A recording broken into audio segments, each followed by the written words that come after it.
Buongiorno bellissimi, bentornati.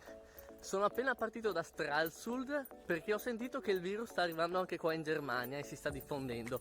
Quindi me ne vado in Svizzera. Ciao bello!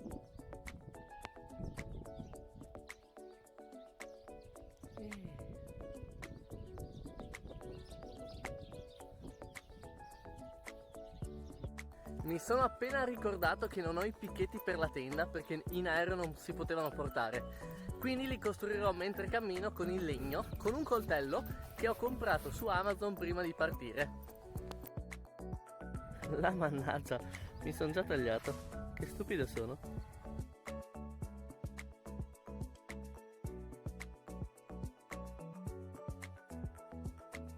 Bene, passati i primi 9 km sono arrivato in un paesino che si chiama Klausdorf. Adesso vediamo, cerco un posticino dove sedermi.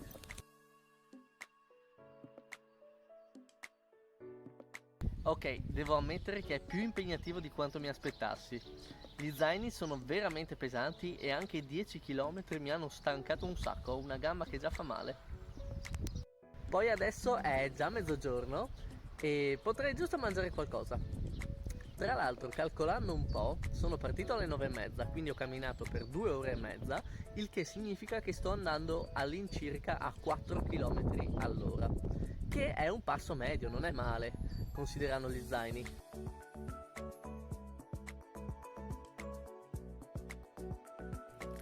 Ok, allora il piano per oggi è questo. Continuo a camminare finché riesco, spero almeno altri 5-10 km. Se riesco a farne 20 in tutta la giornata è bene. Poi ho intenzione di trovare un posto dove mettere la tenda, un posto che sia riparato dal vento e lontano dalle case in modo che nessuno mi noti, e magari con qualche albero attorno, così posso fare un fuoco se ne ho bisogno. È pieno di vento e di cerbiatti.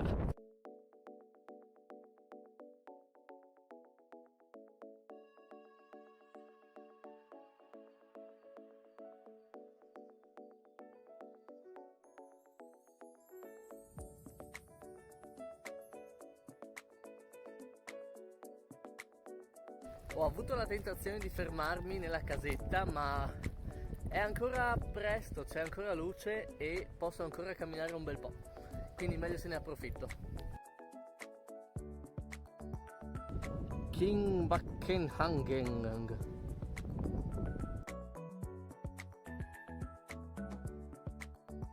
Avete mai visto il film The Village? Sembra tantissimo un'ambientazione del genere. Mi fanno male i piedi, mi fa male la schiena, mi fanno male le gambe e ho fame. Ho fame, fame, fame!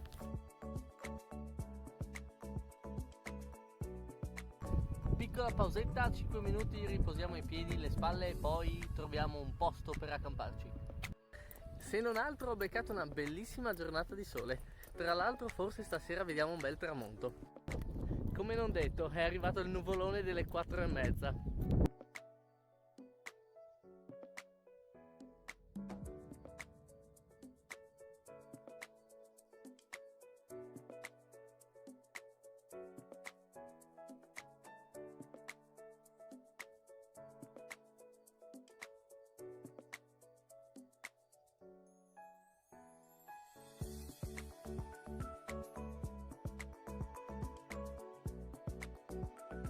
Arrivati!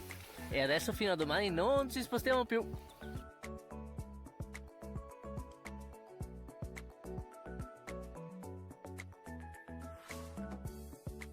Eccoci! La batteria del telefono è morta subito dopo il tramonto, quindi per un pelo, proprio fortunati. Cosa è successo poi? Ho rimesso in carica il cellulare, sono andato a prendere dell'acqua dal mare che ho filtrato con un calzetto, filtrato per modo di dire, ho tolto le sporcizie, poi la bollirò ovviamente, ma non la bevo, la userò per cucinare. E dopodiché ho acceso un fuoco, ho cercato di pulire un po' il terreno per evitare che ci fossero delle sterpaglie attorno, ho messo le legna nella giusta posizione e ho dato fuoco. E niente, adesso cucinerò un po' di pasta. Nel frattempo però sono molto attento che la fiamma del fuoco non si alzi troppo, perché c'è molto vento e ci sono sterpaglie e legna molto secca qui in giro, quindi non vorrei che il fuoco si diffondesse. E quelli che mi conoscono vi potranno dire che per me è veramente arduo, perché io veramente amo alimentare il fuoco.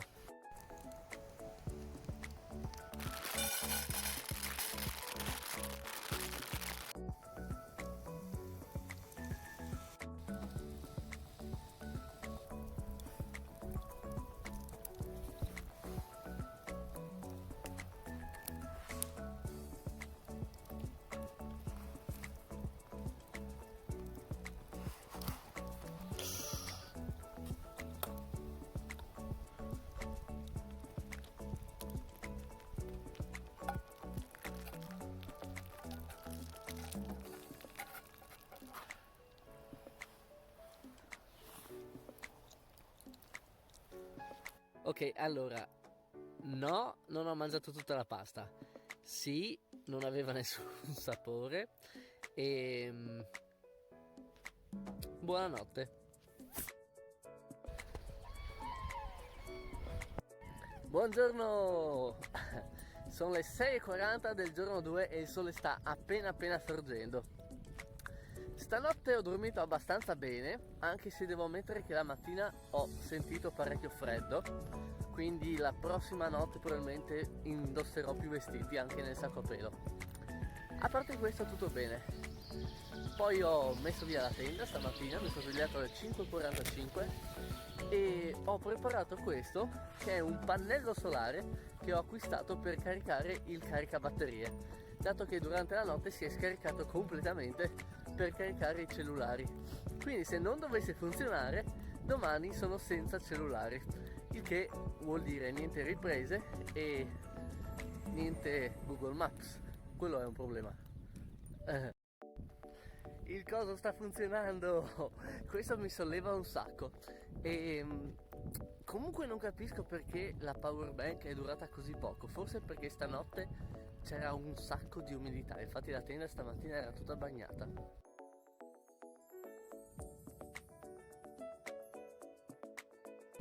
Mi sa che devo iniziare a pensare a un piano B, perché la gamba destra fa veramente male e rischio di farmi venire una tendinite se continuo a camminare troppo. Cosa? Perché sono su un treno? Aspetta, ricapitoliamo. Allora, ricordo che stavo camminando, poi ho fatto l'autostop e ho ricevuto un passaggio da un vecchio signore che parla molto bene l'inglese e che mi ha raccontato storie sulla guerra. E mi ha portato fino alla città di Bart, da dove poi sono ripartito a piedi. Poi con estremo disappunto non ho più ricevuto passaggi e quindi ho dovuto continuare a camminare su quello che è sembrato il rettilineo più lungo di tutta la mia vita. No vabbè, l'attraversamento Londra lo voglio proprio vedere.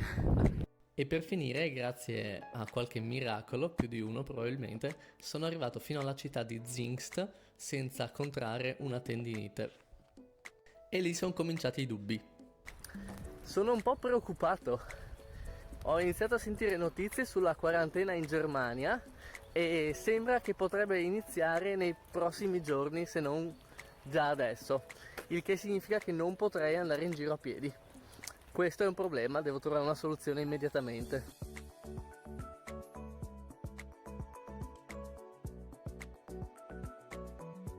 Insomma, eccoci a Zingst, ce l'abbiamo fatta anche oggi.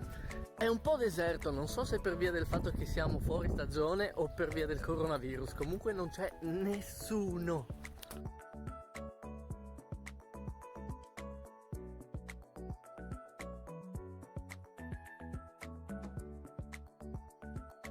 Sì, cioè bello anche bello, ma per vedere la casa del grande puffo sul mare ho dovuto camminare un'altra mezz'ora, sono stanchissimo.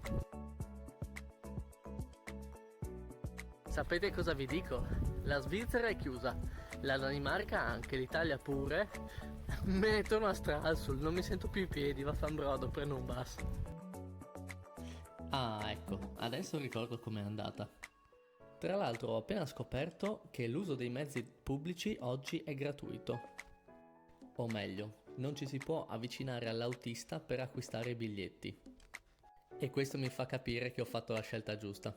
Mi sa che la quarantena forzata è alle porte.